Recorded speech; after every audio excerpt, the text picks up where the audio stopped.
श्री स्वामी समर्थ स्वामी सेवेकरांनो, स्वागत आहे आपलं आपल्या यूट्यूब चॅनल स्वामी सेवेकरी संकेतमध्ये नवीन एका माहितीपूर्ण व्हिडिओमध्ये। तर गुरुपुष्य अमृतवर तुम्ही कोणती सेवा कराल यामुळे तुमच्या घरात लक्ष्मी स्थिर राहील आणि तुमच्या घरात सगळ्यात जास्त रक्कम ही धावत येईल। तर काय करायचं आहे आपल्याला, गुरुपुष्य अमृत योगावर आत्ता 21 ऑगस्टला गुरुपुष्य अमृत योग आहे। त्यावेळेस सायंकाळी दिवे लागण्यापूर्वी आपल्याला दिवे लागण्याच्या वेळेस एक चांदीची निरंजनी ज्वेलर्सकडून घेऊन यायची आहे। त्या चांदीच्या निरंजनीमध्ये आपल्याला तुपाच्या फुलवाती लावायच्या आहेत।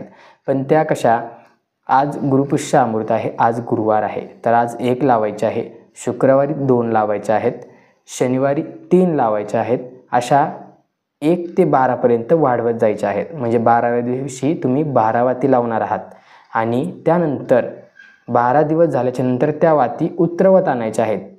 म्हणजे 13व्या दिवशी तुम्ही 11 वाती लावणार आहात।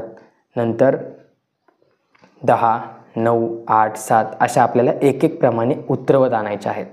तर याने काय होईल की तुमच्या घरामध्ये जो तुमचा बिझनेस असेल, तुमची नोकरी असेल, कुठं अडकलेले पैसे असतील, हे सुद्धा येतील आणि घरामध्ये सर्वात मोठी रक्कम ही धावत येईल।